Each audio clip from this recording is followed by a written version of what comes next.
So hello friends, welcome to lecture. Hopefully तुम्ही कालचं lecture बघितलं असेल. आपण थोडक्यात आता मॅट्रायसिसच्या टॉपिकच्या एंडपर्यंत पोहोचतोय. सो 100% तुमचे मागचे लेक्चर सगळे क्लिअर पाहिजेत कंपल्सरी, तरच तुम्ही या पुढच्या गोष्टी शिकू शकता. ओके. सो काल आपण जो डिस्कस केला पार्ट तो इनव्हर्सचा होता, त्याच्यानंतर ॲडजॉइंटचा होता. तो खूप इम्पॉर्टंट पार्ट आहे, त्याच्यावरती खूप क्वेश्चन्स विचारलेही जातात. ठीक आहे. सो डाऊट सेशनमध्ये आम्ही आजच्या त्याच्यावरती क्वेश्चन 100% खेळणारच आहे. पण तो पार्ट आतापर्यंत बघितलेल्या पार्टमध्ये सगळ्यात इम्पॉर्टंट पार्ट तुम्ही टॉपिकचा म्हणू शकता. ठीक आहे. आता त्याच्यापेक्षा एक इम्पॉर्टंट पार्ट किंवा ज्याच्यावरती सतत जेई मेन्स मध्ये क्वेश्चन विचारले जातात तो म्हणजे सिस्टम ऑफ इक्वेशन्स वरती विचारले जातात. ठीक आहे. सो आता पहिली गोष्ट म्हणजे सिस्टम ऑफ इक्वेशन्स आहे काय, तर आपण पहिला अगदी बेसिक पासून सुरू करूया. याचं तुम्हाला थोडंसं स्ट्रेट लाईनचं पण नॉलेज याच्यामध्ये युजफुल होणार आहे. ठीक आहे. So solving system of equation ठीक आहे. आता लक्षात घ्या, सॉल्विंग सिस्टम ऑफ इक्वेशन, पहिला तर सिस्टम ऑफ इक्वेशन म्हणतात कशाला. ठीक आहे. तर एखादं इक्वेशन आपण पकडलं a1x plus b1y plus c1 किंवा आपण दोन ह्याच्यातच बघूया इज इक्वल टू c1 आणि a2x plus b2y is equal to c2. आता हे दोन इक्वेशन आहे. ठीक आहे. So let this be equation number 1, this be equation number 2. So ह्या दोघांना काय आहे की आपण एक म्हणू शकतो की हे स्ट्रेट लाईन रिप्रेझेंट करतात. बरोबर, they represent a straight line for sure. ठीक आहे. तर आता ह्यांना सॉल्व्ह करण्याची पद्धत किंवा ह्यांच्यावरून डिराईव्ह होणारे केसेस आपल्याला त्या गोष्टी इथे बघायच्या आहेत. ठीक आहे. सो आता बघा की सिस्टम म्हणजे काय की असे कंबाईन जेव्हा एक बंच मध्ये तुम्हाला इक्वेशन दिलेले असेल, 2 असतील, 3 असतील, 4 असतील, 5 असतील, किती असू शकतात. ठीक आहे. सो तशा हिशोबाने आता आपल्याला मॅक्सिमम तिथे 3 पर्यंत सोडवायचे, त्याच्यापेक्षा जास्त आपल्याला सोडवायचे नाही आहेत. 3 इक्वेशन्स मॅक्सिमम येतात, सो ते सोडवायचे आणि हे जे काय आहे ते आता 2 वरून आपण ती कन्सेप्ट क्लिअर करून घेण्याचा प्रयत्न करू. ठीक आहे. सो याच्यामध्ये आता काय काय होणार आहे ते बघा. 2 लाईन्स आहेत म्हटलं तर 2 लाईन मध्ये काय काय होऊ शकतं. पहिली गोष्ट ते पॅरलल असतील 2 लाईन. बरोबर आहे. जर 2 लाईन पॅरलल आहेत तर कंडिशन काय येणार आहे, तर आपण असं म्हणूया की C1 किंवा A1 चा A1 upon A2 is equal to B1 upon B2 is not equal to C1 upon C2. ज्यावेळी ही कंडिशन असेल त्यावेळी लाईन्स कशा असतील, पॅरलल असतील. आणि आपण ज्यावेळी solution of system of equations म्हणतो तर आपण बाकी काही करत नाही, आपण तिला पॉईंट ऑफ इंटरसेक्शन फाइंड करण्याचा प्रयत्न करतोय. मग जर मी असं म्हणतो की मला सोल्युशन ऑफ इक्वेशन्स म्हणजे पॉईंट ऑफ इंटरसेक्शनच फाइंड करायचं आहे, तर ह्या 2 लाईनचा पॉईंट ऑफ इंटरसेक्शन कधी येईल, ज्यावेळी ते ऑब्व्हियसली इंटरसेक्ट होतील. मग ह्या केसमध्ये काय आहे, ते तर पॅरलल आहेत आपण म्हणतो, ते पॅरलॅलिटीसाठी ही कंडिशन आहे. म्हणजेच काय आहे, याच्यावर मी म्हणू शकतो की no solution. Okay, there will be no solution. Okay, ही गोष्ट आपण इथे क्लिअर आउट करून शकतो. अजून याला आपण काय म्हणू शकतो की equations or system of equations is inconsistent. Okay, system of equation is inconsistent. आता ही गोष्ट तुम्हाला माहिती असेल, कन्सिस्टन्सी काय, इनकन्सिस्टन्सी काय स्ट्रेट लाईन मध्ये क्लिअर असणार. ठीक आहे. सो सेकंड सगळ्यात कॉमन सिनारिओ आपण काय म्हणू शकतो की बाबा ते इंटरसेक्ट होतात. जर एक लक्षात घ्या, ते इंटरसेक्ट होतात तर आपण हेच फाइंड करायचा प्रयत्न करतो ना की solution of system of equations म्हणजे काय, की सॉल्विंग सिस्टम ऑफ इक्वेशन म्हणजे काय, तो पॉईंट ऑफ इंटरसेक्शन फाइंड करायचा आहे. मग आपण काय लिहू शकतो इथे की A1 upon A2 is not equal to B1 upon B2. बरोबर आहे. मग मी काय लिहू शकतो याच्यावरून, there will be a unique solution. ठीक आहे, there will be a unique solution. Okay. आता थर्ड केस पण होऊ शकते ना.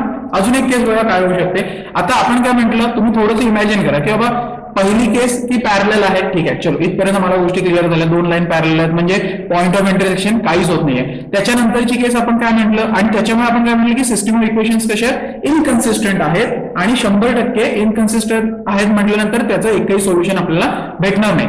दुसरा सिनारिओ आपण जो इमॅजिन केला, त्याच्यात इमॅजिन म्हणजे जो आपल्याला माहिती आहे की लाईन्स विल इंटरसेक्ट. मग जर लाईन इंटरसेक्ट होतात तर ऑब्व्हियसली एक पॉईंट भेटणार म्हणजे तो युनिक सोल्युशन देणार आहे. पण तिसरा एक सिनारिओ असं होईल ना की ज्या 2 लाईन्स कोइन्सिडेंट आहेत. बरोबर, असं होणार आहे ना. जर त्या लाईन कोइन्सिडेंट आहेत एकामेकावरती पूर्णपणे, तर आपण काय म्हणू शकतो की बाबा A1 is equal to A1 upon A2 is equal to B1 upon B2 is equal to C1 upon C2 ही कंडिशन लिहू शकतो. आणि आता विचार करा की जर मी म्हणतो number of points of intersection is our solution आणि इथे मी म्हणतो there will be unique solution म्हणजे एक युनिक सोल्युशन भेटेल, इथे मी म्हणतो नो सोल्युशन, तर इथे काय परिस्थिती होईल, किती पॉइंट्स आहेत common, infinite point. So definitely इथे काय येणार आहे, इन्फिनाइट सोल्युशन्स. ठीक आहे. सो ही गोष्ट क्लिअर करून घ्या की ज्यावेळी 2 पॉइंट्स किंवा 2 लाईन्स तुम्हाला दिलेल्या असतील तर ह्या कंडिशन्स तुम्हाला इथे बघायला मिळतात. सिंपल आहेत, लक्षात घ्या, ह्या काही कठीण नाही आहेत, ह्याच्यामध्ये काही असं डिफिकल्ट नाही आहे. तुम्ही इझिली या गोष्टी क्लिअर आउट करून घेऊ शकता. आता याच्यावरती एक सिंपलचा एक प्रॉब्लेम पण आहे, तो पण बघून घेऊया म्हणजे तुम्हाला लगेच कन्सेप्ट पण ती क्लिअर होऊन जाईल. ओके, बघा काय दिलंय the number of values of k, okay, number of values of k for which the system of equations आता बघा इक्वेशन प्रॉपर लिहून घ्यायचे k plus 1 x plus 8y is equal to 4k हा एक दिलाय आणि kx plus k plus 3y okay is equal to 3k minus 1 has infinitely many solutions ठीक आहे. आता इथे ऑब्झर्व करण्याची गोष्ट काय की त्यांनी मला काय आहे की एक अननोन ऑब्व्हियसली एक लक्षात घ्या ज्यावेळी आपल्याला दोन इक्वेशन सोडवायचे आपण काहीतरी एखादा अननोन पण फाइंड करू शकतो जर आपल्याला कंडिशन्स माहिती आहेत त्याच्यावरच्या. आता ही गोष्ट आपण डिटर्मिनंट मध्ये कॉमनली बघतो की बाबा तीन जर लाईन इक्वेशन दिलेले आहेत आणि त्यांना डिटर्मिनंट मध्ये मांडू शकलो म्हणजे काय तिन्ही पॅरलल असतील किंवा कॉन्करंट आहेत किंवा कन्सिस्टंट आहेत तर मी डिटर्मिनंटची व्हॅल्यू 0 लिहितो बरोबर आहे. म्हणजे काय की एक अननोन पॅरामीटर फाइंड करायला मला भरपूर उपयोग होतो या गोष्टीचा. तर कंडिशन तर मला माहिती आहे इन्फायनाइटली मेनी सोल्युशन आहेत म्हटल्यावर कंडिशन मला माहिती आहे. कंडिशन काय आहे a1 अपॉन a2 म्हणजे आता a1 काय झालं इथे k plus 1 upon k is equal to b1 upon b2 म्हणजे 8 अपॉन k प्लस 3 आणि is equal to c1 upon c2. आता इज इक्वल टू c1 म्हणजे इथे बघा काय 4k आता 4k आहे तसं लिहायला लागेल आणि k ची व्हॅल्यू फाइंड करायची इथे किती 3k मायनस 1 ठीक आहे 3k मायनस 1. आता एक गोष्ट लक्षात घ्या इथे की असं ज्यावेळी दिलेलं असेल ना असं ज्यावेळी मला दिलेली असेल एखादी गोष्ट त्यावेळी मी काय करू शकतो की दोन पार्ट मध्ये याला डिवाइड करून सॉल्व्ह करू शकतो आणि के च्या व्हॅल्यूज फाइंड करू शकतो. First I can solve this two then I can solve this two असं मी करू शकतो. हे सोडवायला जर घेतलं तर काय येणार आहे पहिला आपण हे दोन घेऊया ठीक आहे. सो k प्लस 1 आणि k प्लस 3 ठीक आहे इज इक्वल टू काय झालं 8k. आता हे सोडवायला घेतल्यावर ऑब्व्हियसली आपल्याला माहिती आहे क्वाड्रॅटिक इक्वेशन इथे पण भेटणार आहे ऍज वेल एज आपल्याला इथे पण भेटणार आहे सो काय हरकत नाही आहे. k स्क्वेअर प्लस एक होणार आहे 4k बरोबर ना ओके प्लस एक होईल 3 इज इक्वल टू 8k म्हणजे k स्क्वेअर हा 4k हा इथे 8k म्हणजे मायनस 4k झाला ओके आणि हा काय झाला प्लस 3 आहे तसा okay. After this if we try to solve this equation आता फॅक्टर्स काय पाडू शकतो आपण 1 आणि 3 पाडू शकतो 1 आणि मायनस 3 पाडू शकतो ना minus 1 minus 3. Okay, just a minute. I think someone is don't. Okay, I thought someone is calling. Okay, so k minus 1 आणि k minus 3 is equal to 0. So obviously इथे काय आलं k is equal to 1 or k is equal to 3. आता मला दोन इथे k च्या value भेटल्यात पण मी इथे फायनलाइज काही करू शकत नाही माझ्या ऑप्शन मध्ये थोडेसे व्हॅल्यू वेगळे आहेत. ऑप्शन मी हवे तर लिहितो हवे तर a 0 दिलाय b दिलाय 1 c दिलाय 2 आणि डी दिलाय इन्फिनाइट ठीक आहे. सो आता इथे एवढ्या हे के च्या व्हॅल्यूज आता के च्या व्हॅल्यूज आहेत 1 2 इन्फिनाइट आणि 0. पण मी असं डायरेक्ट नाही ना म्हणू शकत की बाबा ह्या दोन्ही व्हॅल्यू ओके आहेत ह्या असल्या तरच हे इक्वेशन काय होणार आहे इन्फिनाइट देणार नाही. मला ह्या दोघांना सोडवल्यानंतर पण कुठेतरी सिमिलर के भेटणं फार गरजेचं आहे. सो मी काय करतो हे सोडवतो. सो 8 म्हणजे काय झालं 24k मायनस 8 आता इथे काय होणार आहे is equal to 4k square plus 12k. So हे पुन्हा तुम्ही सोडून घ्या 4k square plus 12k minus 24k plus 8 is equal to 0. So obviously 4k square हे किती झालं minus 12k plus 8 is equal to 0. आता हे आल्यानंतर तुम्ही हे ज्यावेळी सोडवाल त्यावेळी काय तुम्ही हे इक्वेशन ऑब्व्हियसली 4 ने पण डिवाइड करू शकता. So k square minus 3k plus 2 is equal to 0. आता हे सोडवायला तुम्हाला जास्त सोपं आहे बरोबर आहे. आता इथे काय पडणार आहे मायनस 1 मायनस 2 मायनस 1 मायनस 2 म्हणजे काय k मायनस 1 लिहितोच चला काय डायरेक्ट आपण स्टेप नको कुठली करूया. म्हणजेच काय झालं मला ह्याच्यावरून काय भेटलं k इज इक्वल टू 1 और 2. मग आता ह्या दोन्ही ह्याच्यात बघा हा पार्ट आणि हा पार्ट कंपेअर करून बघा की कॉमन कुठली k ची व्हॅल्यू आहे तर k ची व्हॅल्यू 1 ही कॉमन आहे. So definitely the value of k will be 1 okay. So this will be our answer. So अशा पद्धतीने तुम्ही काय करू शकता की हे सिमिलर टाइपचे क्वेश्चन तुम्हाला विचारलं लक्षात इथे दोन इक्वेशन मध्ये विचारलंय कुठे 3 इक्वेशन देतात कुठे 3च मॅक्सिमम आहेत. सो तुम्हाला माहिती पाहिजे की पद्धत काय सोडवायची कारण कसं होतं बरेच वेळा चला आपल्याला माहिती आहेत गोष्टी की ओके असं करू शकतो तसं करू शकतो पण नक्की फाइंड काय करायचं आहे तर ते अशा पद्धतीने तुम्हाला कळणं गरजेचं आहे की बाबा दोन ठिकाणी जर मला वेगवेगळ्या व्हॅल्यूज भेटतात तर मला दुसरं इक्वेशन काढणं सुद्धा तेवढंच गरजेचं आहे, तरच मी कुठेतरी जाऊन फायनली कन्क्लूड करू शकतो की माझी व्हॅल्यू काय असली पाहिजे किंवा काय नसली पाहिजे. ठीक आहे, सो इथपर्यंत क्लिअर असेल तर आपण पुढच्या गोष्टी बघू शकतो. आता 2 याच्या बघितल्या, आता 3 याचं बघूया.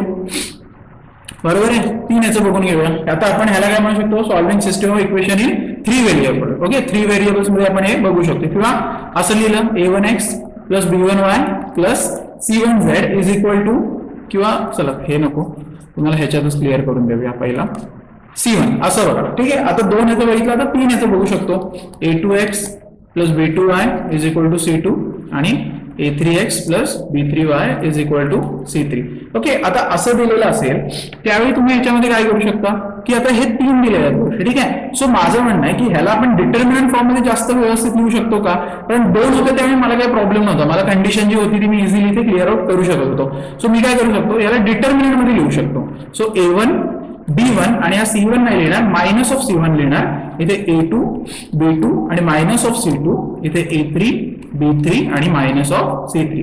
ओके, आता असं लिहिल्यानंतर मला काय इथे समजणार आहे की बाबा रे हे जर तिन्ही लाईन कन्सिस्टंट आहेत. ओके,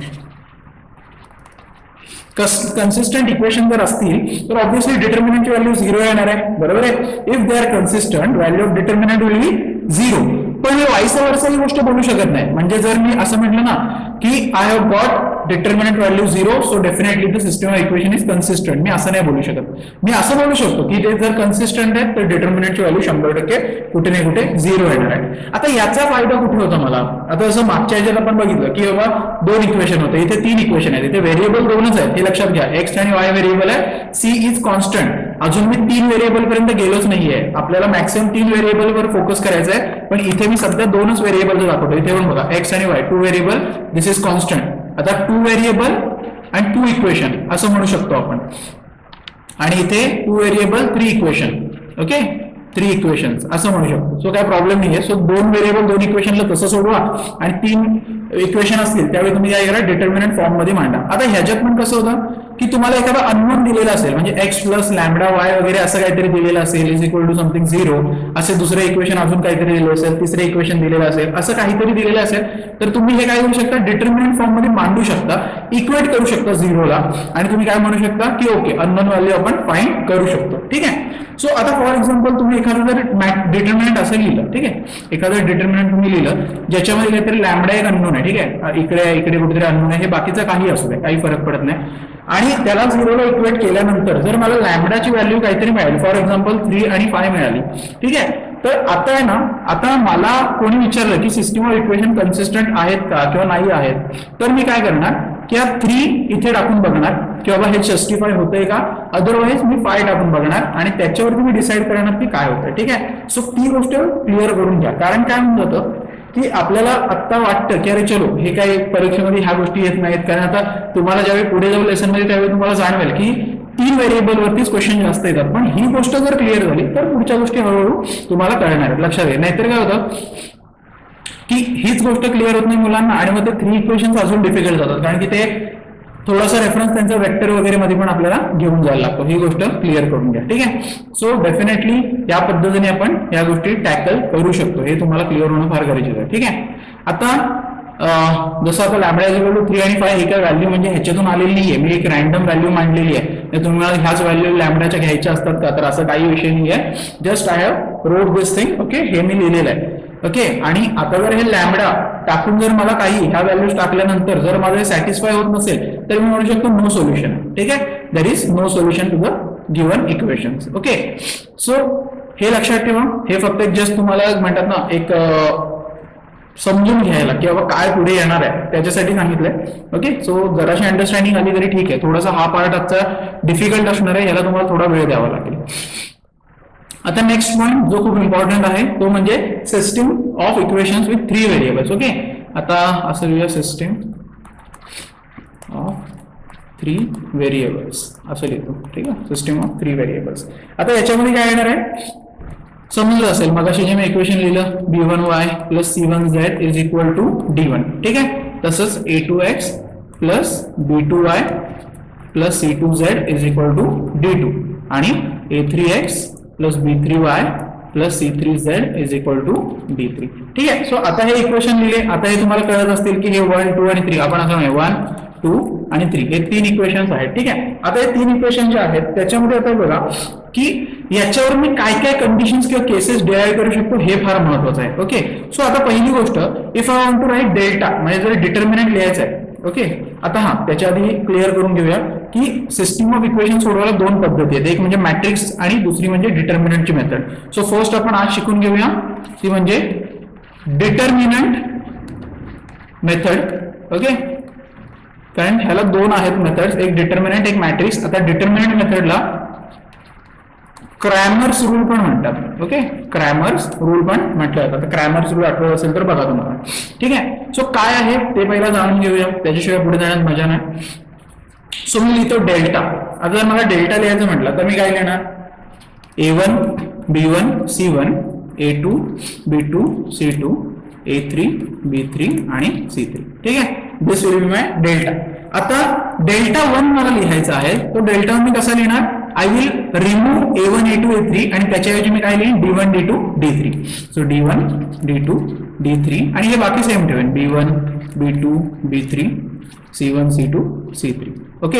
हे थोडं नवीन वाटत असेल तर काय हरकत नाहीये, कारण काय आहे थोडा सवय व्हायला वेळ जाईल. आता पुन्हा A1 A2 A3 तसंच लिहिलं. त्याच्यानंतर मी काय केलं इथे D1 D2 D3 लिहिलं आणि C1 C2 C3 तसंच ठेवलं. ठीक आहे. सिमिलरली डेल्टा 3 मी लिहितो तो मी काय लिहिणार आहे A1 A2 A3 इथे B1 B2 B3 आणि इथे D1 D2 आणि D3 लिहिणार. ठीक आहे. सो आता हे मी 4 डिटर्मिनंट लिहिले. किती लिहिले 4 डिटर्मिनंट लिहिले माझ्या 3 इक्वेशन वरून. आता मी काय करू शकतो ह्याच्यामध्ये तर एक बघा की आपण हा जो डेल्टा आहे ह्याच्याने A1 चे कोफॅक्टर फाइंड करण्याचा प्रयत्न करूया. ओके. सो CA1 मी काय लिहू शकतो की B2 असं लिहूया आपण B2 C2 B3 C3. ठीक आहे. सिमिलरली CA2 मी काय लिहू शकतो CA2 म्हणजे हे गेलं B1 C1 आणि B3 C3. सिमिलरली CA3 काय लिहू शकतो मी B1 B2 C1 C2. ठीक आहे. आता हे काय लिहिले ह्याची पण एक गंमत सांगतो की ह्यांना मला आहे ना या इक्वेशन्सला मल्टिप्लाय करायचं आहे. बघा मला ह्या को फॅक्टर्सला equation number 1 equation number 2 equation number 3 ला मला यांना मल्टिप्लाय करायचं आहे आणि त्याच्यानंतर एक काहीतरी रिझल्ट जनरेट होईल जो मला रिझल्ट खूप इम्पॉर्टंट आहे, लक्षात घ्या. ओके. सो मी काय करतो CA1 मी ह्याला मल्टिप्लाय करतो, CA2 मी ह्याला मल्टिप्लाय करतो, CA3 मी ह्याला मल्टिप्लाय करतो. ठीक आहे. सो आपण तसं लिहून पण घेऊया म्हणजे तुम्हाला जास्त त्याची एक आयडिया येईल क्लिअर. इथे काय करतो बघा equation 1 equation okay just a minute into CA1 plus आणि मी ऍड पण करतोय. ठीक आहे. Equation 2 okay equation 1 into CA1 into CA2 plus equation 3 into CA3. ठीक आहे. I just do this thing. आता हे केल्यामुळे काय होणार ते बघा येणार काय काय CA1 ओके CA1 को फॅक्टर आणि A1 त्याला मल्टिप्लाय होईल तो एलिमेंट. त्यानंतर CA1 इंटू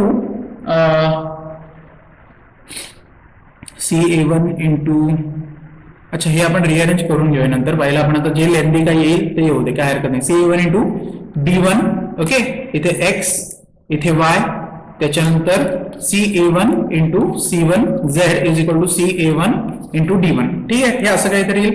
त्याच्यानंतर CA2 A2X plus CA2 B2Y plus CA2 C2 Z is equal to CA2 D2.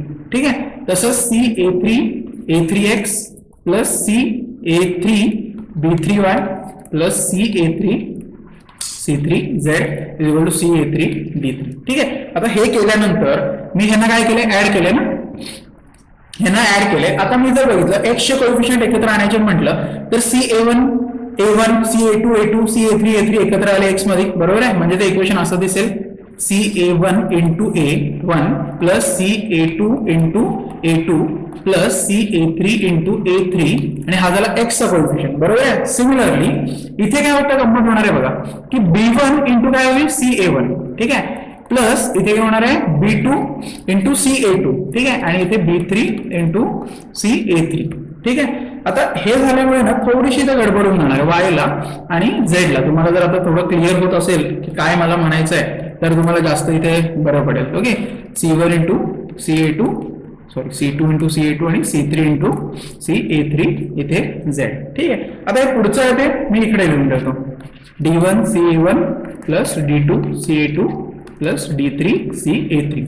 आता हे केल्यानंतर एक ऑब्झर्व करा की मी तुम्हाला डिटर्मिनंट शिकवताना सोडा काल पण एक गोष्ट ऍडजॉइंटच्या वेळी मी क्लिअर केली होती की ज्यावेळी एखादा कोफॅक्टर मॅट्रिक्स त्या एलिमेंटचं कोफॅक्टर मॅट्रिक्स सोबत मल्टिप्लाय होईल, एखादा एलिमेंट जेव्हा त्याच्या स्वतःच्या कोफॅक्टर सोबत मल्टिप्लाय होईल त्यावेळी मला काय भेटते, डिटर्मिनंटची व्हॅल्यू. बरोबर आहे ना. बघा आता ह्याला मी जर CA1 ने मल्टिप्लाय केलं बरोबर आहे तर हा CA1 आणि A1 हा मल्टिप्लाय होतोय. बरोबर आहे, म्हणजे हा मला कुठेतरी व्हॅल्यू सेम देणार कारण काय आहे की तो एलिमेंट आणि त्याचा कोफॅक्टर आहे. सिमिलरली इथे पण काय होतंय, एलिमेंट आणि कोफॅक्टर. इथे पण काय होणार आहे, एलिमेंट आणि कोफॅक्टर. म्हणजे जेव्हा हे एकत्र येतील त्यावेळी ह्यांना जे फॉर्मेशन होणार आहे ते कसं होणार आहे तर A1 इंटू A3 आणि A1 चा कोफॅक्टर म्हणजे हा इथे तयार होईल. A2 इंटू म्हणजे A2 चा कोफॅक्टर म्हणजे हा तयार होईल आणि A3 चा कोफॅक्टर म्हणजे हा तयार होईल. म्हणजेच काय आहे की मला हे जे इक्वेशन दिलेलं आहे हे मला काय देणार आहे तर डेल्टा देणार आहे. Okay, delta x. आणि हे जे आहे ते हा एलिमेंट वेगळा आहे, कोफॅक्टर वेगळा आहे, झिरो झालं सगळं. सिमिलरली इथे पण हा A चा कोफॅक्टर आहे, इथे B चा एलिमेंट आहे, A चा कोफॅक्टर C चा एलिमेंट आहे. सो इथे विषय संपला, इथे काय प्रॉब्लेमच नाही आहे. ठीक आहे, so both of this will give me 0 आणि इथे राहू द्या.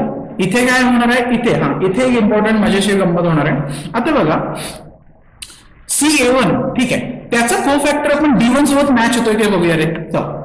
बघा माझं काय म्हणणं आहे, आता D1 सोबत D1 चा कोफॅक्टर जर मी काढायचा म्हटलं, ह्याचा कोफॅक्टर काढायचा म्हटलं काय येईल, B2C2 B3C3. बघा B2C2 B3C3 म्हणजे D1 चा कोफॅक्टर मॅट्रिक्स हा CA1 च्या कोफॅक्टर मॅट्रिक्सला सेम आहे. म्हणजे मी ज्यावेळी CA1 मल्टिप्लाइड बाय D1 करेल त्यावेळी मला कुठे ना कुठे डेल्टाचीच व्हॅल्यू भेटणार आहे, लक्षात घ्या. सिमिलरली आता D2 घेतला तर CA2 सोबत सेम येईल. बघा B1C1 B3C3 B1C1 B3C3.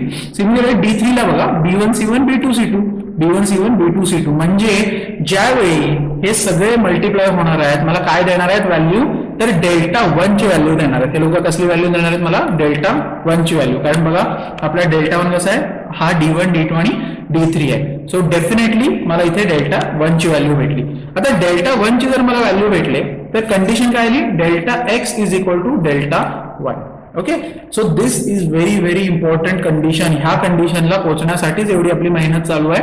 आता ही कंडिशन भेटली, याच्यावरून तुम्ही बाकीच्या कंडिशन्स पण लिहू शकता की delta y is equal to delta 2 आणि delta z is equal to delta 3. हे तुम्ही व्हेरीफाय करू शकता, व्हेरीफाय युअर सेल्फ. ओके, हे करू शकता, हे मी करून दिलेलं obviously. You can find your self if this also is true, जे की डेफिनेटली ट्रू आहे सोडा. सो जास्त काय डोक्याला ताप ओढू नका. पण आता ह्या ज्या कंडिशन्स आहेत ह्याच्यावरून मला केसेस फॉर्म करायचे आहेत. ओके, सो पुन्हा लिहितो, delta into X is equal to delta 1, त्याच्यानंतर delta into Y is equal to delta 2 आणि delta into Z is equal to delta 3. आता ह्या ज्या 3 कंडिशन आल्यात ना याच्यामध्ये तर गंमत बघा काय काय होणार आहे. सो केस नंबर 1 काय लिहितो बघा, if delta is not equal to 0. चला म्हणजे मजाच झाली, डेल्टा जर 0 नसेल तर मी त्याला इकडे शिफ्ट करू शकतो. म्हणजे एक्स ची मला व्हॅल्यू भेटली. बरोबर आहे, इथून हा इकडे घेतला y ची व्हॅल्यू भेटली, इकडून हा इकडे गेला z ची व्हॅल्यू. म्हणजे काय आहे, there will be a unique solution. Okay, ज्यावेळी डेल्टा 0 नसणार आहे मला काय भेटणार आहे, युनिक सोल्युशन्स. आणि ते कसं भेटणार आहे की x is equal to delta 1 upon delta, y is equal to delta 2 upon delta आणि z is equal to delta 3 upon delta. So I will get unique solution. म्हणजे काय, एक्स वाय झेड ची मला व्हॅल्यू भेटणार आहे. म्हणजेच काय आहे, ज्या 3 लाईन्स आहेत किंवा काही ज्या असतील तर त्या ज्या इंटरसेक्ट होणार आहेत तर त्याचे मला तिघांचे कोऑर्डिनेट्स 3D मध्ये भेटतील. कारण 3 इक्वेशन आहेत, एक्स वाय झेड आहे. बरोबर आहे, सो 3 मला एक्स वाय झेड इथे कोऑर्डिनेट्स भेटून जातील 100%. कारण हे मी डिटर्मिनंटच सोडवणार आहे ना, सो मला व्हॅल्यूज भेटणार आहे 100% इकडे. सो आपली कन्सेप्ट काय बदलली नाही. 2 जेव्हा इक्वेशन होते त्यावेळी पण, 3 इक्वेशन होते त्यावेळी पण, आणि आता जेव्हा 3 व्हेरिएबल मध्ये इक्वेशन 3 आहेत त्यावेळी पण काय बदललेली नाही. सो ज्यावेळी क्वेश्चन मध्ये असं येईल की बाबा असे तुम्हाला काहीतरी 3 सिस्टम ऑफ इक्वेशन्स दिलेले असतील आणि तुम्हाला विचार असेल what is the value of X Y Z so that we get unique solution, तुम्ही काय करायचं, डेल्टा 1 फाइंड करायचा divide by delta, delta 2 find करा डिवाइड बाय डेल्टा. सिंपल आहे, एकदम सिंपल आहे, याच्यामध्ये काय जास्त टेन्शन घेण्याची गरज नाही. ठीक आहे. सो आता केस नंबर 2. आता जर डेल्टा 0 असेल तर आता बघा, if delta is equal to 0 but, हे महत्वाचं आहे, but at least one of delta 1, delta 2, delta 3 is not 0. बघा आता माझं काय म्हणणं आहे की डेल्टा 0 आहे पण ऍटलिस्ट डेल्टा 1, डेल्टा 2 किंवा डेल्टा 3 हा 0 नाही आहे, तर मला काय भेटणार आहे की system will be inconsistent. Okay, then आता इथे ऑब्विसली सिस्टीम काय असणार आहे, कन्सिस्टंट, कारण काय मला युनिक सोल्युशन भेटतंय. ठीक आहे, इथे काय असेल, then system will be inconsistent and have no solution. Okay, simple आहे की एक लक्षात घ्या, तुम्ही ज्यावेळी डील करणार ना या गोष्टींसोबत, आता इथे आपण येऊया, ह्याच्यातच येऊया. आता इथे बघा, ज्यावेळी डेल्टा 1, डेल्टा 2 आणि डेल्टा 3 मी लिहितो, 3 किंवा 4 मी जे काही डिटर्मिनंट लिहिलेले आहेत त्याच्यामध्ये ना मी कुठल्या तरी डिटर्मिनंटला 0 ने मल्टिप्लाय करून 0 दाखवणं हे चुकीचं आहे. Okay, this will not work. त्याच्यामुळे काय होणार आहे की ज्यावेळी आता हा 0 असेल, बरोबर आहे, ऍटलिस्ट 1 म्हणजे काय, हा 0 तर आहे 100%, हा पार्ट काय 0च आहे, हा 0 झाला. ठीक आहे, मग 0 into something is equal to 0, this is not the way to prove something. Okay, तसंच आता हा जर 0 नसेल तर काय ऑब्व्हियसली इकडे कुठेतरी मी 0 डिवाइडच करू शकत नाहीये, म्हणूनच काय झालं की सिस्टीम विल बी इनकन्सिस्टंट. इथे काय होणार आहे, क्लॅश होणार आहे आणि 100% इथे आपल्याला काय भेटणार आहे, there will be no solution at all. ठीक आहे, सो इम्पॉर्टंट आहेत गोष्टी, लक्षात घ्या. कसं आहे, ह्याच्यात डीप मी जास्त का जात नाहीये कारण की गरज पण नाहीये सध्या, उगाच मी अति डीप मध्ये जाणार आणि तुम्हाला त्या डोक्याला जास्त ताप होऊन जाईल. ठीक आहे, तुम्हाला केसेस लक्षात ठेवणं फार महत्वाचं आहे. So case number 3 is very very important and very very lengthy, very very confusing and difficult to understand. Okay, आता एवढं भाषण दिल्यावर लिहून घेऊ. If delta is equal to 0 also delta 1 is equal to delta 2 is equal to delta 3 is equal to 0, then system will either have infinitely many solutions, okay, or it will have no solution. Okay, आता ज्यांना थोडंसं इथे एक लक्षात घ्या, ज्यांना थोडासा इथे त्रास होणार आहे समजायला, तुम्ही इथून डायरेक्टली डोकं फिरायला सुरुवात झाली तर स्किप करू शकता. प्रॉब्लेम ह्याच्यावरती सोडवायचे म्हणजे अक्षरशः लहान मुलांचा खेळ आहे, खरं सांगतो. इझिली असे यू बघितलं तुम्ही प्रॉब्लेम सोडवू शकता एकदम इझी. कारण कसं आहे की ह्याच्यामध्ये काय जास्त प्रॉब्लेम सोडवायला टेन्शनच नाही, नुसतं काय आहे की लेंथी प्रोसेस आहे, 4 डिटर्मिनंट काढा, डिवाइड करा आणि विषय संपवा, याच्यापलीकडे काहीच नाही आहे. त्याच्यामुळे याच्या पुढे मी जे काय सांगणार आहे, जर ते डोक्यात नाही शिरलं तर टेन्शन घेऊ नका, सोडलं तरी चालेल. सोडलं म्हणजे अंडरस्टँडिंग सध्याला बाजूला ठेवलं तरी चालणार की होते. ठीक आहे, आता मी काय म्हणतो, आपण वेक्टर 3D सगळ्या गोष्टी शिकलेलो आहे. आता जे 3 इक्वेशन मी लिहिले होते, पहिले 3 इक्वेशन बघूया आपण. ते हे 3 इक्वेशन आहेत ना, हे 3 मी प्लेनचे इक्वेशन म्हणतो 3D मध्ये. Okay, I will say that this 3 are equation of plane in the 3D. Okay, आता प्लेन साठी कंडिशन्स काय काय येऊ शकतात, तर एक लक्षात घ्या की लाईन ऑफ इंटरसेक्शन काय असणार आहे. लाईन ऑफ इंटरसेक्शन जर ते 2 प्लेन, आता मी प्लेन 3D मध्ये नाही काढत कारण माझी ड्रॉइंग तुम्हाला माहिती आहे, जर ह्या दोघांची लाईन ऑफ इंटरसेक्शन आहे आणि त्यातून तिसरा प्लेन चाललाय, बरोबर आहे, म्हणजे ह्यांची पॉइंटवर, प्लेन ऑब्व्हियसली पॉइंटवरती इंटरसेक्ट नाही करणार, लाईन वरती करणार आहे. सो डेफिनेटली काय असणार आहे की इन्फिनिटली मेनी सोल्युशन्स आपल्याला मिळणार आहे. सो आपण असं म्हणू शकतो की P1 आहे, P2 आहे आणि हा P3 आहे. तर P3 ला मी काय लिहू शकतो, lambda P1 plus mu P2 is equal to 0. आपण फॅमिली ऑफ प्लेन्स वगैरे या गोष्टी बघितलेल्या आहेत. So lambda P1 plus mu P2 is equal to 0 जर असेल तर इक्वेशन जे आपण लिहिलेले आहेत ते कसे होतील, lambda A1 plus mu A2 should be equal to A3. Okay, lambda B1 plus mu B2 should be equal to B3.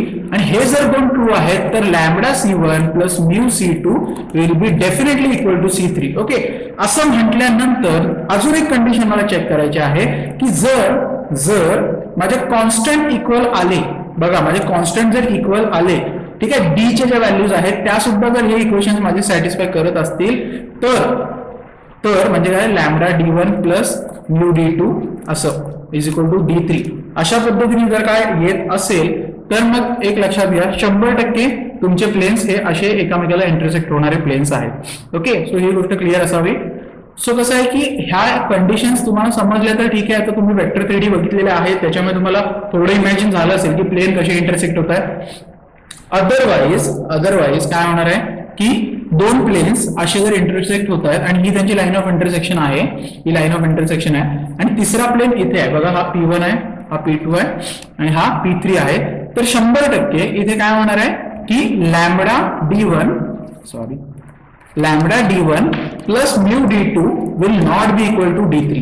Okay, जसं मी इथे म्हटलं की ह्याच्यात ही कंडिशन ट्रू असणार आहे, तर 100% ही गोष्ट पॉसिबल आहे. आणि हे ज्यावेळी असेल त्यावेळी ही अशी कंडिशन असणार. आता हे कसं, तर ही एक कंडिशन आहे, ह्याच्यासोबत ह्या 3 कंडिशन पण फ्री येणार आहे, लक्षात घ्या. So these are the basic conditions. ह्याच्यावर मला काय कळतं की बाबा प्लेन्स पॅरलल आहेत की नाही आहेत, ओके, और ते कोइन्सिडेंट आहेत, ह्या मला गोष्टी ह्याच्यावरून कळतात. मग जो थर्ड प्लेन आहे तो त्यांच्या इंटरसेक्शन मधूनच पास होतोय की तो त्या लाईन ऑफ इंटरसेक्शनला पॅरलल आहे, हे कळण्यासाठी मला हे इक्वेशन इम्पॉर्टंट आहे. Okay, so I should verify for this equation. आता हे लक्षात घ्या की हे सोडवायचे आहे ना, ह्याची पद्धत थोडीशी डिफरंट आहे. When you need to solve this things you need to find it some differently, म्हणजे थोडी वेगळी मेथड फॉलो करायला लागते, अशी नॉर्मल मेथड इथे फॉलो करून नाही जमत. सो ज्यावेळी सोडवणार आहे आपण गोष्टी त्यावेळी 100% तुम्हाला या गोष्टी अजून क्लिअर होतील की नक्की काय. सध्या तुमचा फोकस काय असला पाहिजे की केस 1 की युनिक सोल्युशन कधी असतात, आणि जर युनिक सोल्युशन आहेत तर तुम्हाला ही गोष्ट बघावी लागेल, ही गोष्टी फाइंड कराव्या लागतील. जर डेल्टा 0 आला आणि ह्यातला एक जरी नॉन झिरो आला, लक्षात घ्या, ह्यातला एक जरी नॉन झिरो आला तर काय होणार आहे की equation will have no solutions. Okay, म्हणजे इथे तुम्हाला काहीच फाइंड करायला नाही लागणार. पण असं जर आलं की डेल्टा 1 0, डेल्टा 1 0, डेल्टा 2 0, डेल्टा 3 0, तर definitely system will either have infinitely many solution or will have no solution. So हे फाइंड करण्यासाठी आहे ना तुम्हाला काय करावं लागतं, एक बेसिक आयडिया देऊन ठेवतो की 2 इक्वेशन्स आहेत ना तेच घेऊन तुम्हाला थोडंसं सबस्टिट्यूशन वगैरे टाइप सॉल्व्ह करायला लागतात. आपण जनरली तुम्हाला आठवत असेल बघा, जर 3 इक्वेशन दिले तर आपण काय करायचो, 2 इक्वेशन सोडवायचो आणि त्या 2 इक्वेशनचा रिझल्ट आपण थर्ड इक्वेशन मध्ये टाकून बघायचो. If that is true then for sure आपण काय म्हणायचो 100% ते इक्वेशन काय होणार आहे, सॅटिस्फाय होणार आहे. मग अशाच पद्धतीने थोडंसं काहीतरी वेगळं करायचं आहे, पण काय हरकत नाही, ज्यावेळी प्रॉब्लेम्स येतील त्यावेळी त्या गोष्टी तुमच्या जास्त क्लिअर होऊन जाणार. ओके, सो होपफुली इथपर्यंत जर क्लिअर असेल तर आपण एखाद दुसरे प्रॉब्लेम याच्यावरती बघू शकतो. चला बघायला सुरू करूया. सो क्वेश्चन बघूया काय आहे तो, म्हणजे तुमच्या सगळ्या कन्सेप्ट इथे क्लिअर होऊन जाईल. ओके, काय दिले बघा, let a system of given equation म्हणूया. ओके, काय दिले बघा, 2x plus py plus 6z is equal to 8. ठीक आहे, आणि x plus 2y plus qz is equal to 5. आणि काय दिलेलं आहे, x plus y plus 3z is equal to 4. Then find the value of P and Q. Then find the value of P and Q if the system of equation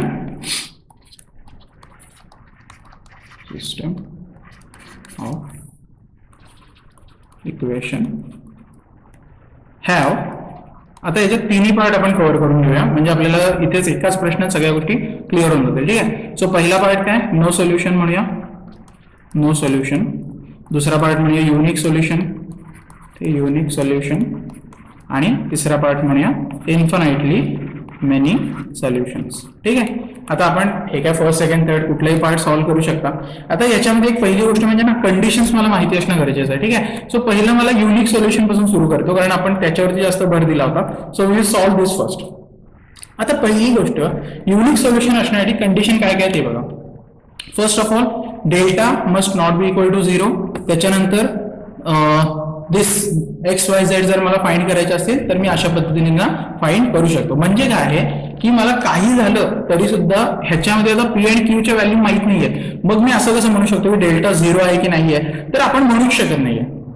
आपण या initial स्टेजला आपण directly असं म्हणू शकत नाही की हा डेल्टा 0 येणार आहे की नाही. पहिली गोष्ट म्हणजे जर याला मांडून घेतलं तर डेल्टा पहिला येणार कसं आहे किंवा दिसणार कसं आहे बघा, 2p6 ओके 1 2q आणि 1 1 3. ठीक आहे, आता ऑब्व्हियसली ह्याची व्हॅल्यू तर काय कॉन्स्टंट कुठली येणार नाहीये. ओके, सो सॉल्व्ह केल्यानंतर पहिलं काय येतं ते बघूया. So 2 into 6 minus q.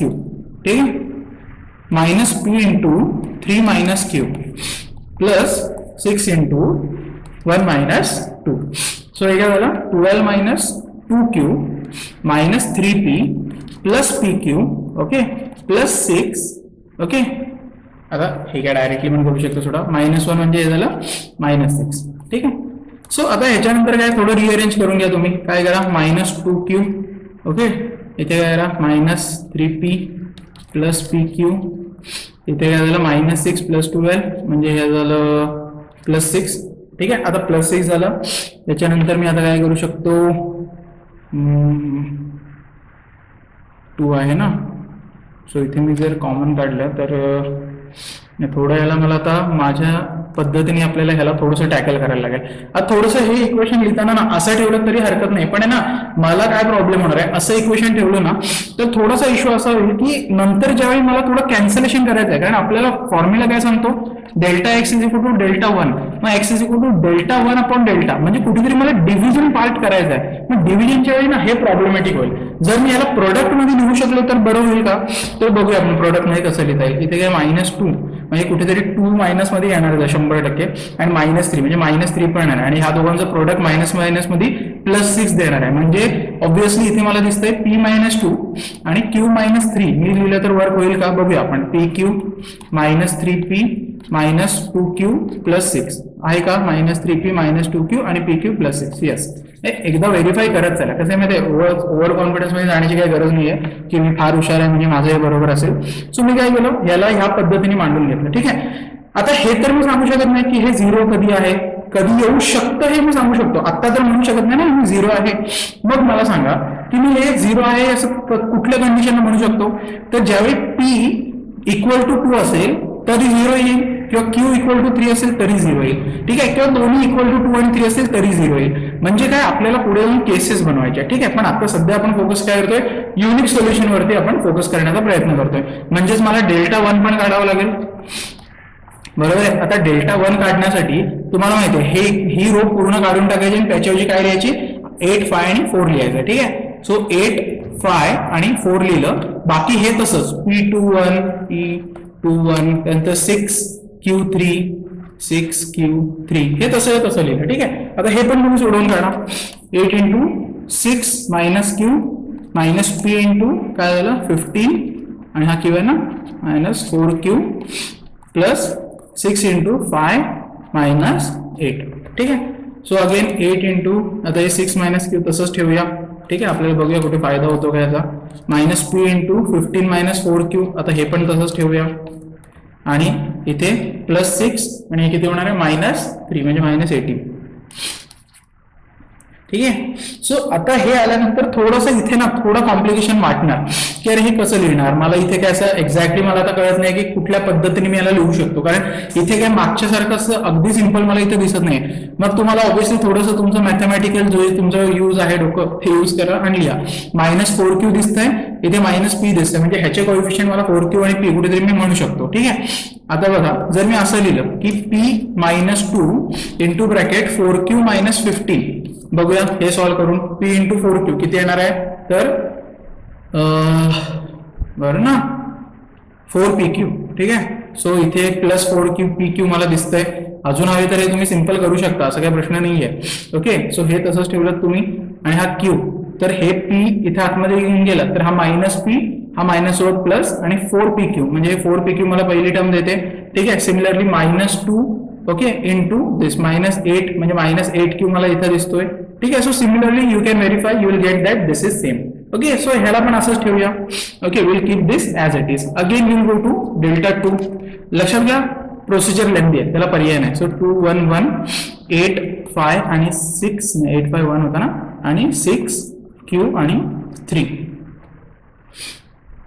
Okay. 6q आणि 3 बरोबर आहे ना 6q 3 एकदा व्हेरीफाय करून घेऊया हो ठीक आहे. सो आता हे आल्यानंतर इथे मी आता सॉल्व करताना काय करू शकतो बघा की बघा या जर मी 2 5 ठीक आहे करून बघूया 5 3 15 - q ओके. त्याच्यामध्ये फक्त एकच q आला. इंटरेस्टिंग गोष्ट एकदा इक्वेशन्स बघून घेऊया काय यायला पाहिजे. आता मी सेकंडसाठी चाललोय ना. सो 2 1 1 आहे मी लिहिले का यस 8 5 4 ओके 8 5 4 आहे पण 8 5 1 कसं लिहिलं गेलं ठीक आहे, आणि इथे काय येणार आहे 6Q आणि 3. ठीक आहे, सो हे सॉल्व्ह करण्याचा प्रयत्न करूया. सो हे -8 इंटू हे काय होणार आहे 3 आणि इथे काय येणार आहे -Q. ठीक आहे, बरोबर ना, 4 3 आणि Q, बरोबर. ठीक आहे, चलो. आणि +6 इंटू काय येईल इथे 4 - 5. बघूया आपण हे सगळं सॉल्व्ह करून काय आता टर्न आउट होतं. 30 - 2Q - 24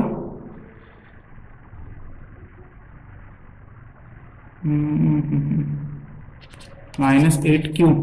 okay,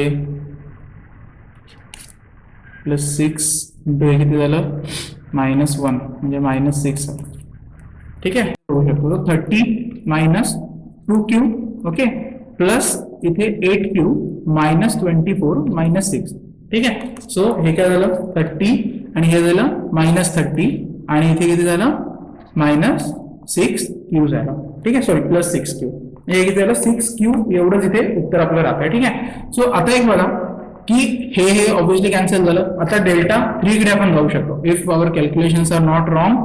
okay, 32 24 +8 6 into -1 is 24 -24 plus -6 30 plus 30 हे गेलं. Okay, so if this was correct 6Q. ठीक आहे, काय हरकत नाही. डेल्टा 3. ओके, डेल्टा 3 काय दिलेला आहे तो बघून घेऊया. काय येणार आहे आता 2 1 1 त्याच्यानंतर P2 आणि 1 आणि इथे काय दिलेलं असणार आहे 8 5 आणि 4. 8 5 4. ठीक आहे, सो ह्याला पण सॉल्व्ह करून घेऊया. 2 into 8 - 5 -P into 4 - 5 plus 8 into 1 - 2. So हे कॅल्क्युलेशन्स वगैरे लेंदी आहेत, लक्षात घ्यायला आपल्याला काय ऑप्शन नाही आहे. Calculations are bit lengthy, so you have to do it. त्याला काय आपल्याला ऑप्शन कोणी दिलेलं नाही आहे. ठीक आहे, सो 6 + P - 8 म्हणजे झालं P - 2. Okay, so delta 1 delta 2 delta 3 मला हे सगळ्या गोष्टी भेटलेल्या आहेत. आता ह्या गोष्टी ज्यावेळी मला भेटलेल्या आहेत, आता मी काय करू शकतो, आता ह्याच्यावर मी काही ना काहीतरी ऑब्व्हियसली फाइंड करू शकतो. ते म्हणजे काय की युनिक सोल्युशन कधी येतं. तर युनिक सोल्युशन कधी येतं ज्यावेळी डेल्टा 0 असतो. बरोबर आहे, बघा काय दिलेलं होतं आपण डेल्टा नॉट इक्वल टू 0 असतो आणि मग आपण हे डिव्हिजन्स करू शकतो. ठीक आहे, मग जर डेल्टा नॉट इक्वल टू 0 हवा असेल युनिक सोल्युशन साठी तर मी काय लिहू शकतो कि P must not be equal to 2.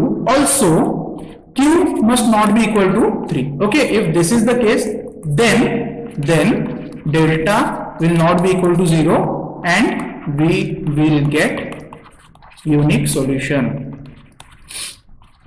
Okay, so आता इथे थोडंसं बघणारी की गोष्ट आहे की इथे आपल्याला युनिक सोल्युशन भेटले. मग आता युनिक सोल्युशन काढायचं कसं, तर डेल्टा 1 अपॉन डेल्टा तुम्ही हे करून घ्या. त्याच्यानंतर डेल्टा 2 अपॉन डेल्टा. आता x साठी काय करू शकतो, इथे बघा x साठी डेल्टा 1 आपला काय आलाय P - 2 into 4Q - 15 upon P - 2 आणि Q - 3. ठीक आहे, सो दिस गॉन. हे जे काय उरलंय 4Q - 15 अपॉन Q - 3. ठीक आहे, हा x झाला. ऑब्विसली तुम्ही अशा पद्धतीने इथे जाऊन y फाइंड करू शकता. आता y फाइंड करायला तुम्हाला काय होणार आहे की डेल्टा. ओके, सो तुमचं ऑब्विसली इथे बघा काय होणार आहे y will be equal to delta 2 upon delta. So delta 2 तुमचं काय आहे डेल्टा 1.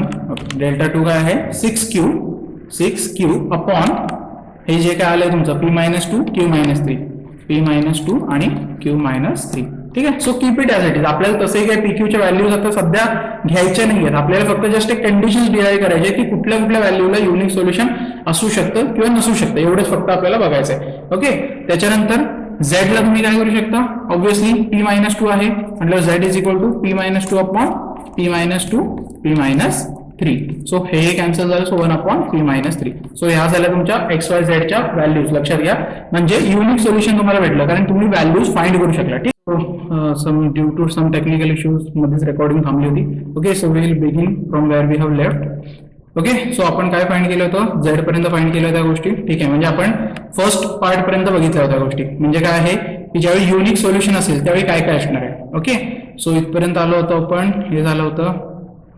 ठीक आहे, ह्याच्यामध्ये एक मिस्टेक झाली. Okay, I just realise this should be 4Q I think you people would have caught it. So this will be 8q, this plus 8q. So this 8q, 8q. So again this will vanish, all will be 0. ठीक है. So आता हे रब होणार नाही कारण rewrite होत नाही, एकदा स्लाइड सेव्ह झाली की. ठीक आहे. So will just discard this thing. So definitely this will be equal to 0. मग आता डेल्टा 2 जर 0 आहे तर 100% y ची व्हॅल्यू काय झाली, 0 झाली. सो आता पुन्हा एकदा सम मी तुम्हाला रिवाइज करून देतो की नक्की आपण काय करतोय. ठीक आहे. सो 3 इक्वेशन दिले आहेत आपल्याला, आता प्रॉपरली ऐका. ठीक आहे. 3 इक्वेशन दिलेले आहेत आणि त्याने सांगितलं PQ च्या अशा व्हॅल्यू काढा ज्याच्यासाठी नो सोल्युशन, युनिक सोल्युशन आणि इन्फिनिट सोल्युशन आहे. मी काय म्हटलं, पहिला फोकस करूया आपण ते नो सोल्युशन वरती, सॉरी युनिक सोल्युशन वरती फोकस करूया. मी काय केलं, डेल्टा काढला, त्याची ही व्हॅल्यू आली. ठीक आहे. डेल्टा 1 काढला, ही व्हॅल्यू आली. डेल्टा 2 ची व्हॅल्यू 0 आली आणि डेल्टा 3 ची व्हॅल्यू आली P-2 आली. ठीक आहे. आता याच्यावरून काय कळलं मला की आता चलो डेल्टा 1, डेल्टा 2 सगळे काढून झाले. आता x फाइंड करायला मला फॉर्म्युला काय दिलाय, तर x is equal to delta 1 upon delta. So delta 1 घेतला आणि डेल्टाने डिवाइड केलं, हे गेलं, हे राहिलं. So this is my x value. ठीक आहे. सो हे आन्सरचा एक पार्ट झाला, म्हणजे x ची व्हॅल्यू जी मला हवी ती ही आहे. त्याच्यानंतर मी काय केलं, y ला काय केलं, y 0 अपॉन समथिंग, म्हणजे सोडा विषय संपलाच, तो y इज इक्वल टू 0 येणार आहे. ठीक आहे. सो y 0 झाला आणि z काय झाला, दिस अपॉन डेल्टा, सो 1/p-3. म्हणजे ह्याच्यावरून मला एक गोष्ट काय क्लिअर झाली की आता बाबा युनिक सोल्युशन आहे तर XYZ च्या व्हॅल्यूज मला ज्या हव्या होत्या त्या मला भेटलेल्या आहेत. सो पद्धत लक्षात घ्या, पद्धत पुन्हा लक्षात घ्या की ज्यावेळी तुम्हाला असं विचारलेलं असेल की find the values of so and so that we get a unique solution, तर आपण पहिली गोष्ट म्हणजे काय केली की आपण केस डिफाईन केली. कारण आपल्याकडे डेल्टाची व्हॅल्यू इथे 0 कधी असली पाहिजे किंवा नसली पाहिजे हे P आणि Q वर डिपेंड आहे. सो मी काय केलं की मला युनिक सोल्युशन साठी डेल्टा 0 नको आहे. लक्षात घ्या, I don't want delta to be 0. So जर मी ते P ला 2 टाकलं तर डेल्टा 0 झाला, म्हणजे युनिक सोल्युशन येणारच नाही. Q जरी मी 3 टाकला तरी युनिक सोल्युशन येणार नाही. म्हणून मी कंडिशन स्वतःहून डिफाईन केली की भाई P 2 नाही पाहिजे आणि Q 3 नाही पाहिजे, तरच मला युनिक सोल्युशन भेटेल. So this are what the values of P and Q which should not be taken while you are finding unique solution. ठीक आहे. मग असं केल्यानंतर काय झालं की तुम्ही डेल्टा 1, डेल्टा 2, डेल्टा 3 फाइंड केला, डेल्टा केला फाइंड, मग x, y आणि z तुम्ही फाइंड केला, that is your answer for XYZ. So हे कधी होतं युनिक सोल्युशनला, आणि कोणी विचारलं युनिक सोल्युशन काय आहे तर त्या XYZ च्या व्हॅल्यूज म्हणजे तुमचं युनिक सोल्युशन आहे. ओके. सो 100% इथपर्यंत मला वाटतं क्लिअर झालं असेल. सो आता आपण केस 2 कडे जाऊया. ठीक आहे. सो इम्पॉर्टंट केस आपण बघूया. सो केस नंबर 2, आता आपल्याला काय पाहिजे की P इज इक्वल टू 2 जर मी टाकलं तर काय होणार आहे की P इक्वल टू 2 टाकल्यावर डेल्टा 0 येणार आहे. बरोबर आहे. आता बघा, P जर 2 टाकला मी, P 2 टाकल्यामुळे काय झालं, डेल्टा 0 झाला. डेल्टा 1 पण 0 झाला P 2 टाकल्यामुळे. डेल्टा 2 ऑलरेडी 0 आहे आणि डेल्टा 3 पण काय झाला, 0 झाला. म्हणजे P2 टाकल्यानंतर delta is equal to 0, delta 1 is equal to, delta 2 is equal to, delta 3 is equal to, तिन्हीच्या तिन्ही काय झाले, 0 झाले. ठीक आहे. All 3 become 0. सो आता ह्याच्यामुळे काय झालं की आता इथे मला 2 केस मध्ये बायफर्केशन झालं. Either I will have infinite solutions or I will have no solution. ठीक आहे. I will have infinite solution or I will have no solution. मग आता अशा कंडिशनला काय करायचं की आता पहिली आपण बघूया की आपण इन्फिनाइट सोल्युशन आहेत का, तर त्याच्यासाठी P ची व्हॅल्यू सबस्टिट्यूट करायला लागेल मला.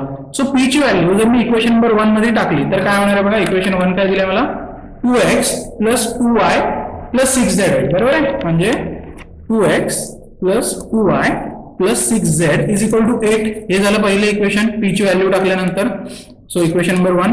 दुसरं equation x plus 2y plus qz is equal to 5. आणि तिसरं इक्वेशन काय होईल, x plus y plus 3z is equal to 4. ठीक आहे. आता हे झालं 1, 2, 3 इक्वेशन मी P ची व्हॅल्यू टाकल्यानंतर. आता एक ऑब्झर्वेशन करूया की हे इक्वेशन आणि हे इक्वेशन जवळजवळ सेम आहे. Just I need to multiply 2 into this equation. मी मल्टिप्लाय केलं 2x झालं, 2y झालं, 6z झालं, हे 8 झालं. आता ह्याच्यावर मला काय कळलं की मला ह्या दोन्ही इक्वेशन सेम असल्यामुळे काय की जर मी यांना प्लेनच्या हिशोबाने विचार केला तर हे कोइन्सिडेंट झाले. ठीक आहे. ते आर कोइन्सिडेंट. सो 100% मला एका इक्वेशनची गरज नाही. एक इक्वेशन हे बाजूला टाकू शकतो, म्हणजे 2 इक्वेशन सोबत माझं काम चालेल. सो मी काय करतो, ह्या 2 इक्वेशन सोबत मी काय असेल ते माझं वर्कआउट कॅरी करतो.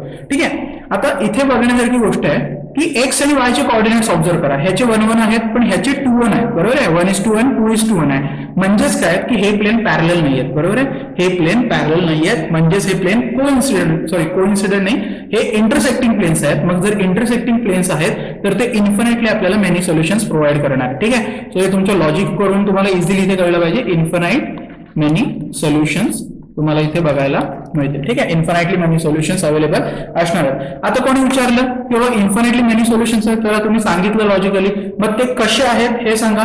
तर मला काय करायला लागेल की मला एक्स ला लॅम्बडा पकडायला लागतो. अशा वेळी I will consider x is equal to lambda and I will take 2 equations. आता हेच 2 इक्वेशन मी घेतो. पहिले इक्वेशन काय होईल, lambda plus 2y plus q z is equal to 5 आणि दुसरे इक्वेशन काय होईल, lambda plus y plus 3z is equal to 4. आता मी काय केलं, मला इथे x ची व्हॅल्यू तर भेटलीच, कारण मी x ला लॅम्बडा कन्सिडर करून टाकले. आता हे 2 इक्वेशन सोडवायचे म्हटले तर ह्याच्यावर मला कुठे व्हॅल्यू कुठली ना कुठली भेटणार आहे, बरोबर आहे. z ची व्हॅल्यू भेटून जाईल जर मी y उडवला तर. y उडवायला काय केलं, याला 2 ने मल्टिप्लाय केलं. सो हे 2 ने मल्टिप्लाय केल्यावर काय झालं, 2 lambda plus 2y plus 6z is equal to 8. आता ह्या 2 इक्वेशनला तुम्ही काय करा, सबस्ट्रॅक्ट करा. ओके, हेच इक्वेशन इथे 2 ने मल्टिप्लाय करून लिहिलेलं आहे. तर तुम्ही हे 3 इक्वेशन सबस्ट्रॅक्ट नाही पाहिजे. हे वाला इक्वेशन आहे, हे वाला इक्वेशन सबस्ट्रॅक्ट करा. काय होऊन जाणार आहे तुमचं, हा मायनस लॅम्बडा झाला, बरोबर आहे. मायनस लॅम्बडा हे उडून गेलं, इथे काय झालं, minus 3z is equal to 5 minus 8 minus 3. मग आता काय झालं, हे minus 3z is equal to minus 3 plus lambda, किंवा असं पण लिहू शकतो. आता हा 3z जर इकडे घेतला तर z is equal to minus sign पण तिकडे घेऊन टाका, म्हणजे हा 3 झाला पॉझिटिव्ह, हा झाला निगेटिव्ह, म्हणजे 3 minus lambda upon, okay. Oh sorry sorry sorry sorry sorry sorry sorry मीच चूक केली.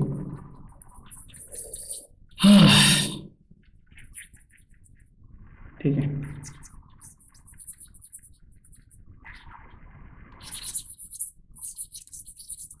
we will just rewrite both the equations. Okay, so lambda, ठीक है, lambda plus 2y plus qz is equal to 5 आणि 2 lambda plus 2y plus 3z is equal to 8. ठीक है, so 6z is equal to 8. so definitely आता तुम्हाला काय भेटणार आहे, इथे मायनस लॅम्बडा, हा y गेला निघून, इथे काय झालं तुमचं z जरी कॉमन आला तरी सुद्धा काय होणार आहे, q मायनस 6 तुम्हाला इथे कुठेतरी बघायला मिळेल, किंवा मायनस 6 ओके प्लस क्यू, अशा पद्धतीने तुम्हाला इथे कुठेतरी बघायला मिळणार आहे. ठीक आहे, सो ही गोष्ट झाली. सो इथे z मी बाहेर ठेवला, इज इक्वल टू इथे काय होणार आहे, मायनस 3. सो हे जर मी z मध्ये लिहायचं म्हटलं तर काय होणार आहे, हा 3 मायनस लॅम्बडा आणि इथे काय 6 मायनस क्यू. ठीक आहे, so this will be the thing. So कशा लक्षात घ्या की इन्फिनिटली मेनी सोल्युशन साठी तुमचं काय व्हॅल्यू असली पाहिजे, ते z ची ही व्हॅल्यू आली तुमची. ठीक आहे, सो ही z ची व्हॅल्यू आली, ही x ची व्हॅल्यू आली. So this is 1, this is 2. आता तुम्ही काय करा, या दोन्ही व्हॅल्यू कुठल्या तरी एका इक्वेशनवर टाका, तुम्हाला y ची व्हॅल्यू भेटून जाईल. म्हणजेच काय, इन्फिनिटली मेनी सोल्युशन साठी तुम्हाला x is equal to lambda, y is equal to something आणि z इज इक्वल टू जी आता इक्वेशन आले आपली 3 minus lambda upon 6 minus q. ठीक आहे, सो हे व्हॅल्यूज झाले तुमच्या, हे फाइंड करून घ्या तुम्ही, ऍज अ होमवर्क तुम्ही हे फाइंड करा. सो हे तुम्हाला इन्फिनिटली मेनी सोल्युशन्स देणार. ठीक आहे, आता इन्फिनिटली मेनी सोल्युशन्स देणार आहेत. आता याच्यानंतर राहिली फक्त नो सोल्युशनची केस. सो केस नंबर 3 म्हणूया. आता त्यासाठी एकदम सिंपल आहे. मी काय म्हणतो, if q is equal to 3 and p is not equal to 2. आता p me not equal to 2 का केलं, पहिली गोष्ट q 3 ला केल्यावर डेल्टा 0 होईल माझा, कारण p minus 2 आणि q minus 3 आहे ना. डेल्टा माझा काय, p minus 2 q minus 3. So मी काय केलं, q ला 3 टाकल्यावर हा इव्हेंच्युअली माझा डेल्टा काय झाला, 0. त्याच्यानंतर काय होईल की अजून सगळे डेल्टा जर परत 0 झाले तर उपयोगच काय, मग मी आहे त्याच केसवर परत आलो, मग डेल्टा 0 झाला, डेल्टा 1 काय होणार आहे, 0 होणार नाही, कारण कसं आहे इथे p नॉट इक्वल टू 2 टाकलंय, हा 0 आहे आणि हा पण नॉन 0 राहील. म्हणजेच काय झालं की डेल्टा 3 कुठल्याही कंडिशन मध्ये डेल्टा 3 काय असणार आहे की नॉन 0च राहणार आहे, कारण की p is not equal to 2 मी टाकतोय. मग ही कंडिशन मला मोर दॅन इनफ आहे, that delta is 0 and one of the delta is not 0. Therefore I can say that no solutions. ठीक आहे, सो एक्झाम्पल मोठा आहे, समजायला थोडंसं क्रिटिकल आहे, कठीण नाही आहे पण थोडंसं क्रिटिकल आहे. सो समजून घेताना व्यवस्थित समजून घ्या. काय हे एकाच एक्झाम्पल मध्ये सगळ्या कन्सेप्ट समजवायचं म्हटलं की थोडंसं तुम्हाला पण समजायला कठीण जाणार आहे. तरी मी एकदा समरी मांडण्याचा प्रयत्न करतो. लक्षात घ्या, ज्यावेळी तुम्हाला 3 इक्वेशन दिलेले आहेत, equation number 1, equation number 2, equation number 3, तुम्ही काय करा, तुम्हाला जर विचारलं असेल unique solution, okay, unique solution जर कोणी विचारलं असेल तर तुम्ही काय करा, पहिली गोष्ट डेल्टा काढा, डेल्टा 1 काढा, डेल्टा 2 काढा, डेल्टा 3 काढा. ठीक आहे, हे सगळे काढल्यानंतर पहिली गोष्ट म्हणजे काय, युनिक सोल्युशनसाठी delta must not be equal to 0. ठीक आहे, delta must not be equal to 0. So बाकी तुमचं डेल्टा 1, डेल्टा 2, डेल्टा 3 काय आहे ते मला मॅटर नाही करत, पण मेजर कंडिशन काय ही आहे. मग तुम्ही x delta is equal to delta 1, ह्याच्यावरून एक्स काढा, तसंच वाय काढा आणि झेड काढा. सो हे तुमचं आन्सर झालं. सिमिलरली नो सोल्युशन असेल आणि 3 इक्वेशन दिलेले असतील तर पहिली गोष्ट तुम्ही काय करणार की बाबा तुम्ही डेल्टा 0 करून टाका. सगळ्यात पहिली गोष्ट म्हणजे काय करा, डेल्टा 0 येते का चेक करा. जर डेल्टा 0 आला तरी आपण असं डायरेक्टली कमेंट नाही करू शकत की येस चलो नो सोल्युशन, असं नाही. तुम्ही डेल्टा 1 काढा, बघा काय येतोय, डेल्टा 2 काढा, बघा काय येतोय, डेल्टा 3 काढा, काय येतोय बघा. आणि ह्यातला एक जरी नॉन 0 आला, म्हणजे फॉर एक्झाम्पल हा 0 आला, हा 0 आला आणि हा जर नॉट इक्वल टू 0 आला तर मी काय म्हणू शकतो, no solution, no problem at all. ठीक आहे, आणि केस नंबर 3 जेव्हा आहे तेव्हा तुम्हाला पुन्हा काय करायचं आहे की तुम्हाला सेमच कंडिशन फॉलो करायची आहे की डेल्टा तुम्ही काय करायचं आहे, पहिली गोष्ट म्हणजे 0 करून घ्या. ठीक आहे, डेल्टा 0 करा. सो डेल्टा 0 आला माझा, फॉर एक्झाम्पल मी सोडवायला घेतल्यानंतर, बरोबर. त्याच्यानंतर मी डेल्टा 1 काढला, तो पण 0 आला, डेल्टा 2 काढला, तो पण 0 आला आणि डेल्टा 3 काढला, तो पण 0 आला. मग आता इथे विषय काय राहतो की either it will be infinite solution or no solution. ठीक आहे, मग अशा पद्धतीने काय करू शकता तुम्ही की पहिली गोष्ट म्हणजे चेक करा की इन्फिनाइट सोल्युशन येतात की नो सोल्युशन येतात. ओके, सो इन्फिनाइट सोल्युशन जर येणार असतील तर 100% काय की मगाशी जशी प्रोसिजर दाखवली तसे 2-3 इक्वेशन जे आहेत ते कन्सिडर करायचे आणि त्याच्यात बघायचं की काय होतंय. ओके, आणि नो सोल्युशन तुमचं कधी असणार आहे ती पण एक गोष्ट इंटरेस्टिंग आहे की नो सोल्युशन असण्यासाठी ना महत्वाचं म्हणजे तुमच्या इक्वेशनवर बऱ्याचशा गोष्टी डिपेंड राहतात. ठीक आहे, आता इथे बघा, आता हे जे इक्वेशन्स दिलेले आहेत ना आपल्याला, हे जे इक्वेशन, हाच क्वेश्चन जो दिलेला आहे, ह्या क्वेश्चन मध्ये ना एक छोटासा जर आपण चेंज करतो की या 4 च्या ऐवजी आपण 5 जर लिहिलं असतं ना, 4 च्या ऐवजी जर आपण 5 लिहिलं असता तर काय झालं असतं की इथे बघा, for example if this equation was written as x plus y plus 3z is equal to 5. ठीक आहे, असं झालं असतं ना. तर आता बघा, मी या इक्वेशनला भले 2 ने मल्टिप्लाय केलं असतं तरी 2x plus 2y plus 6z झालं असतं, पण इक्वल टू काय झालं असतं 10. आणि मग जे मी कंपॅरिझन केलं ह्या इक्वेशनचं आणि ह्या इक्वेशनचं मगाशी, बरोबर आहे, 2 ने मल्टिप्लाय केल्यावर त्यावेळी काय झालं, सेम झालं. सेम झाल्यामुळे मी काय म्हटलं की ते दोन्ही एकच इक्वेशन आहेत, म्हणून मी त्या इक्वेशनला एक पकडलं, हे इक्वेशन इथलं उचललं आणि त्या दोघांमध्ये काहीतरी सोल्युशन फाइंड करण्याचा प्रयत्न केला.